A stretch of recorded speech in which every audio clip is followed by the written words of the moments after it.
ഇന്ത്യയിൽ 20 പട്ടികളെ നിരോധിച്ചിരിക്കുന്നു. അത് വളർത്താനായിട്ട് ഇനി നമുക്ക് കഴിയില്ല. ലോകത്തിലെ മൃഗങ്ങളെ സംരക്ഷിക്കുന്ന ഏറ്റവും വലിയ സംഘടനയാണ് പെറ്റ, PETA, പെറ്റ. ഏകദേശം 90 ലക്ഷത്തോളം അംഗങ്ങൾ അതിനകത്തുണ്ട്. മൃഗങ്ങളെ അതിൻ്റെ വഴിക്ക് വിടണം, അതിനെ ഉപദ്രവിക്കാൻ പാടില്ല.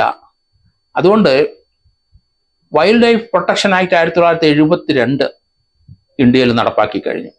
അതുകൊണ്ടാണ് നമ്മുടെ വയനാട്ടിലും പാലക്കാടും ഇടുക്കി ജില്ലകളിലും ആനകൾ ഇറങ്ങി കൃഷിയൊക്കെ നശിപ്പിക്കുന്നു, മനുഷ്യരെ കൊല്ലുന്നു. 10-20 പേരുടെ ജീവൻ നമുക്ക് ഇതുവരെ നഷ്ടപ്പെട്ടു. പക്ഷേ മൃഗങ്ങളെ നമ്മൾ സംരക്ഷിക്കാനുള്ള ആക്ട് നിലവിലുണ്ട്. പക്ഷെ ഡേഞ്ചറസ് ആയ മൃഗങ്ങളെ കൊല്ലുന്നതിന് തടസ്സമില്ല. പക്ഷെ അതിന് ഫോറസ്റ്റ് ഡിപ്പാർട്ട്മെന്റിലെ CCF അല്ലെങ്കിൽ അതുപോലെ ഉത്തരവാദിത്തപ്പെട്ടവരാരും തയ്യാറാകുന്നില്ല എന്നുള്ളതാണ്. അത് ഈ ആക്ടിന്റെ പ്രൊട്ടക്ഷൻ ഉള്ളത് കൊണ്ട് മൃഗങ്ങളെ നമുക്ക് യഥേഷ്ടം നമ്മളെ ഉപദ്രവിക്കാൻ വന്നാൽ കൊല്ലാനായിട്ട് കഴിയുന്നില്ല. പക്ഷെ ഒരാളുടെ ജീവന് സ്വത്തിനും അപകടമായ ഒരാന വന്നാൽ നമുക്ക് അതിനെ കൊല്ലാം. ആ വ്യക്തികൾക്ക് ചെയ്യാം. കടുവ ഇറങ്ങുന്നുണ്ട്, പുലി ഇറങ്ങുന്നുണ്ട്, അതുപോലെ വന്യമൃഗങ്ങൾ പലതും നാട്ടിലോട്ട് ഇറങ്ങുകയാണ്. കേരളത്തിലെ ജനങ്ങൾ 10-20 പേരുടെ ജീവൻ നമ്മുടെ നഷ്ടപ്പെട്ട് കഴിഞ്ഞിരിക്കുന്നു. കൃഷിയിടങ്ങളെല്ലാം ഈ 3 ജില്ലയിലും, പ്രത്യേകിച്ച് ഇടുക്കി, അതുപോലെ തന്നെ പാലക്കാട്, വയനാട്. കോതമംഗലത്ത് കഴിഞ്ഞ ദിവസം ആന ഇറങ്ങി കൃഷി ചെയ്തുകൊണ്ടിരുന്ന ഒരു സ്ത്രീയെ അവരുടെ ഭർത്താവിൻ്റെക്ക് പോകുമ്പോൾ ചവിട്ടിക്കൊന്നുണ്ടായി. ധാരാളം വൈൽഡ് ആനിമൽസ് ഇപ്പം നാട്ടിൻ പ്രദേശത്ത് ഇറങ്ങുകയാണ്. ഒരു ദുരന്ത സ്ഥിതിയായി അവസ്ഥയായി കേരളം അത് ഡിക്ലെയർ ചെയ്തും ചെയ്തിട്ടുണ്ട്. 110 കോടി രൂപയുടെ ഫണ്ടും അനുവദിച്ചിട്ടുണ്ട്. കാരണം 10-20ഓളം ആൾക്കാരെ ജീവൻ നഷ്ടപ്പെട്ടു. ചില ആൾക്കാരുടെ 10 ലക്ഷം രൂപ കോമ്പൻസേഷൻ ഗവൺമെൻറ് കൊടുത്തു കഴിഞ്ഞു. എങ്കിലും പൊതുവെ നോക്കിക്കഴിയുമ്പം കേരളത്തിലെ വന്യജീവികളുടെ ആക്രമം വളരെ കൂടുതലാണ്. അതുപോലെ തന്നെ കൃഷിയിടങ്ങൾ വലുതും നശിപ്പിക്കുകയാണ്. പന്നിയും കടുവയും ആനയും എല്ലാം മനുഷ്യന് ദ്രോഹം ചെയ്തുകൊണ്ടിരിക്കുന്ന കാഴ്ചയാണ് നമ്മൾ കാണുന്നത്. ആ സമയത്താണ് ഇന്ത്യയിൽ ഇപ്പം ഒരു പുതിയ നിയമം വന്ന animal husbandry chairman OP Chaudhary ഇന്ത്യയിൽ 23 ഇനം പട്ടികളെ വളർത്താൻ പാടില്ല, പ്രജനനം ചെയ്യാൻ പാടില്ല, വിൽക്കാൻ പാടില്ല, നിരോധിച്ചു. ഫെറോഷ്യസ് ഡോഗ്സ് ആണ് ഇവയൊക്കെ. നമ്മുടെ നാട്ടിലൊക്കെ പലരും വളർത്തുന്ന ചില പട്ടികളെ ഇനി വളർത്താൻ കഴിയില്ല. കാരണം ആ ലിസ്റ്റിനകത്ത് 21 പിറ്റ് ബുൾ ഉണ്ട്, ടെറർ ഉണ്ട്, US ബുൾഡോഗ് ഉണ്ട്, റോട്ട് വീലർ ഉണ്ട്. ഇതൊക്കെ ഇവിടെ വളർത്തുന്ന ആൾക്കാരാണ്. നെപ്പോളിയൻ, പിന്നെ വൂൾഫ് ഡോഗ്, ഗ്രേറ്റ് ഡെയിന്, ഇങ്ങനെ പല ആനിമലും പട്ടികളും ഇതുപോലെ കേരളത്തിലെ അല്ലെങ്കിൽ ഇന്ത്യയിലെ നിരോധിച്ചിരിക്കുകയാണ്. അവയൊന്നും ഇനി വളർത്താൻ കഴിയില്ല. പട്ടികളെ വളർത്തുന്നത് നമുക്കറിയാം. നാടൻ ഡോഗുകൾ, ഇന്ത്യൻ ഒറിജിൻ പട്ടികൾ, അവരൊക്കെ മനുഷ്യനോടൊപ്പം ചേർന്ന് നിൽക്കുന്ന പട്ടികളാണ്. ഇപ്പം കേരളത്തിലെ കഴിഞ്ഞ ദിവസം 2 ദിവസം മുമ്പ് ഒരു വാർത്ത ഞാൻ കണ്ടു. ഇവിടെ സൂസി എന്നൊരു പട്ടി നെയ്യാറ്റിൻകര പോലീസ് സ്റ്റേഷനിലെ കഴിഞ്ഞ 8-10 വർഷമായിട്ട് ആ പോലീസ് സ്റ്റേഷന്റെ സംരക്ഷണയിൽ ബെൽറ്റൊക്കെ കെട്ടി വളരെ മിടുക്കിയായിട്ട് നിൽക്കുന്ന TV കൂടെ കണ്ടു. കാരണം ആ പോലീസ് സ്റ്റേഷനിലെ സംരക്ഷണം ആ പട്ടിയാണ്. അവരെല്ലാം ആഹാരം കൊടുക്കും. അവിടുത്തെ തൊണ്ടി വസ്തുക്കൾ വരെ അത് വേറെ ആരെ കൊണ്ടും തൊടിയിക്കത്തില്ല. അങ്ങനെ നെയ്യാറ്റിൻകര പോലീസ് സ്റ്റേഷനിലെ ഈ പട്ടിയുടെ കാര്യം നമ്മൾ കണ്ടപ്പം പാറശാല പോലീസ് സ്റ്റേഷനിൽ അതേപടി വേറൊരു പട്ടിയുണ്ട്.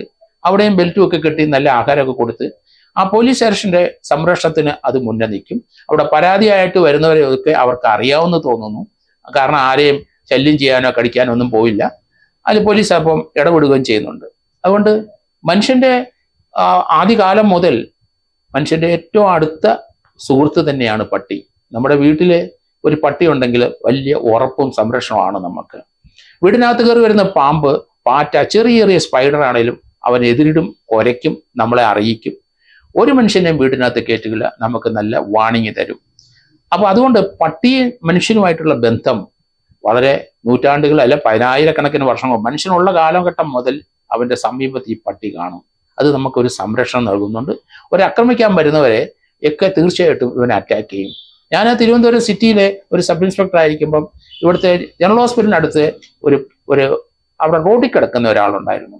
പക്ഷെ അയാൾ എന്നും രാവിലെ കുളിക്കാൻ പോകുന്ന സന്ദർഭത്തിൽ അയാളുടെ ഒപ്പം ഒരു പട്ടിയുണ്ട്. കടത്തുന്നതിലൊക്കെയാണ് കിടക്കുന്നത്. പോലീസ് പോയി അയാളെ പിടിച്ച് ബലമായിട്ട് കയറ്റാൻ പോയ പട്ടി സമ്മതിക്കില്ല, കുരച്ചുകൊണ്ട് ചാടും, കടിക്കും. ഞാൻ ഇന്നും ഓർക്കുന്നുണ്ട്. അയാൾ രാവിലെ കുളിക്കാൻ പോകുമ്പം ആ തോർത്തും സോപ്പും പട്ടിയാണ് കടിച്ചു പിടിച്ചുകൊണ്ട് പോകുന്നത്. ആ കാഴ്ച എനിക്ക് ഓർക്കാൻ പറ്റുന്നില്ല. എൻ്റെ വീട്ടിൽ ഇതുപോലെ ഒരു പട്ടി ഉണ്ടായിരുന്നു, രാജപാളയം ഇനത്തിൽപ്പെട്ട്. എൻ്റെ ഫാദറിന്റെ ഏറ്റവും പെറ്റായിരുന്നു ആ പട്ടി. പക്ഷെ ആ പട്ടി ഫാദർ മരിച്ചു കഴിഞ്ഞപ്പം അവൻ എന്തോ സംഭവിച്ചു എന്ന് മനസ്സിലായി. ആ ഡെഡ് ബോഡിയുടെ ചുറ്റും കിടന്ന് ഓടുന്ന നാട്ടുകാർ കണ്ടു, എൻ്റെ വീട്ടുകാര്. അവൻ അസ്വസ്ഥനായി.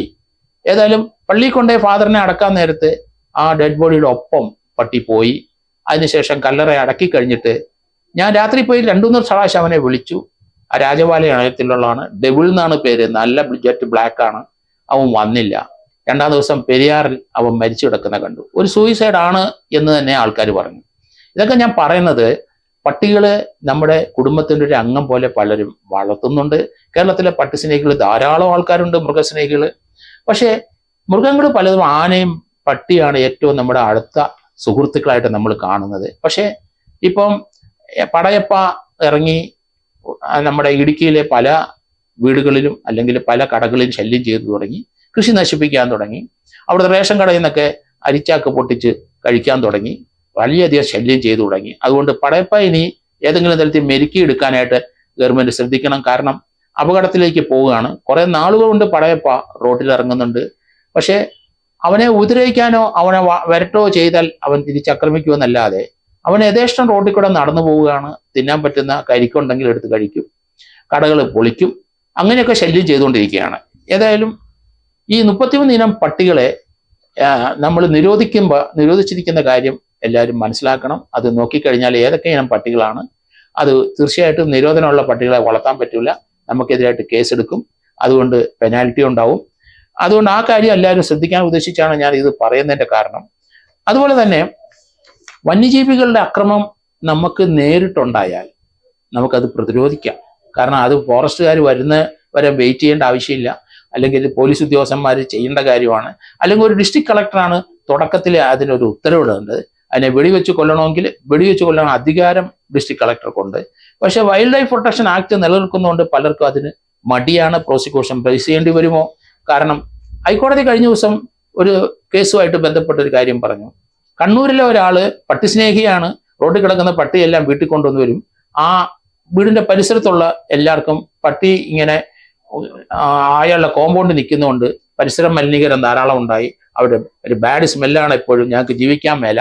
അതുകൊണ്ട് അവര് ഹൈക്കോടതി കൊണ്ട് കേസ് കൊടുത്തെങ്കിലും ഹൈക്കോടതി അത് പരിശോധിച്ചിട്ട് ആ പട്ടികളെ നല്ല ക്ലീൻ ആയിട്ടുള്ള അവസ്ഥയിൽ നിർത്തണമെന്നും അതിനെല്ലാത്തിനും ലൈസൻസ് എടുക്കണമെന്നും, റോഡിൽ നിന്ന് പിടിച്ചോണ്ട് വരുന്ന പട്ടിക്ക് ലൈസൻസ് കാണൂല, അതുകൊണ്ട് പഞ്ചായത്ത് അതിന് ലൈസൻസ് കൊടുക്കണമെന്നും, അയാൾ ലൈസൻസ് എടുക്കാൻ തയ്യാറല്ലെങ്കിൽ ആ പട്ടിയെ തിരിച്ച് കോർപ്പറേഷനോ അല്ലെങ്കിൽ പഞ്ചായത്തോ തിരിച്ചെടുക്കണമെന്നും വിധി വന്നു. ആ സമയത്ത് ഹൈക്കോടതി ജഡ്ജി പറഞ്ഞ ഒരു കാര്യം ഉണ്ട്, മൃഗസ്നേഹികൾ പട്ടിസ്നേഹികളൊക്കെ ധാരാളം പേര് കൂടി ഉണ്ട്, അതുകൊണ്ട് ദയവ് ചെയ്ത് നിങ്ങൾ അങ്ങനെയുള്ള പട്ടികളെ ഏറ്റെടുക്കുക എന്ന് പറഞ്ഞിട്ടുണ്ട്. അത് നല്ല കാര്യമായിട്ട് തോന്നുന്നുണ്ട്. പല സ്ഥലങ്ങളിൽ ഇതുപോലെയുള്ള പട്ടികളെ ആൾക്കാരെ മൃഗങ്ങളോട് ഇഷ്ടമുണ്ട്, അല്ലെങ്കിൽ പട്ടിയോട് ഇഷ്ടമുണ്ട്. അങ്ങനെയുള്ള അലഞ്ഞു തിരിയുന്ന പട്ടികളെ റോഡിൽ നിന്ന് മാറ്റിക്കഴിഞ്ഞാൽ നമുക്ക് കുട്ടികളെ പലരെയും കടിക്കുന്നത് നമ്മൾ കണ്ടിട്ടുണ്ട്, പ്രായമുള്ളവരെ കടിക്കുന്നത് കണ്ടിട്ടുണ്ട്. അതിൽ നിന്നൊക്കെ ഒരു മോചനം ലഭിക്കും. ഇതുപോലെ മൃഗങ്ങളോട് അല്ല പട്ടികളോട് സ്നേഹമുള്ളവർ അവരെ കോമ്പൗണ്ടിൽ വളർത്തുക. തീർച്ചയായിട്ടും അതിന്റെ ചെലവ് നടക്കാൻ ബുദ്ധിമുട്ടില്ല. കാരണം ധാരാളം ആൾക്കാർ ഇപ്പം ഈ പട്ടി സ്നേഹികളായിട്ട് കേരളത്തിലുണ്ട്, അവരൊക്കെ ഫണ്ട് കൊടുക്കാൻ തയ്യാറായിട്ടുണ്ട്. അതുകൊണ്ട് ഇനി ആൾക്കാർ പട്ടിയെ ഈ അറ്റാക്ക് ചെയ്യുന്ന പട്ടികളെ 21 ഇനം പട്ടികളെ പറഞ്ഞിട്ടുണ്ട്, അതിന്റെ വളർച്ചയ്ക്ക് അല്ലെങ്കിൽ അതിനെ സ്നേഹിക്കാനോ അതിനെ അവിടെ വീട്ടിൽ വളർത്താനോ തയ്യാറാകാതെ അതിനെ വിട്ടുകളയുക. അല്ലാത്ത നമ്മുടെ നാടൻ പട്ടികളെ വളർത്തുക.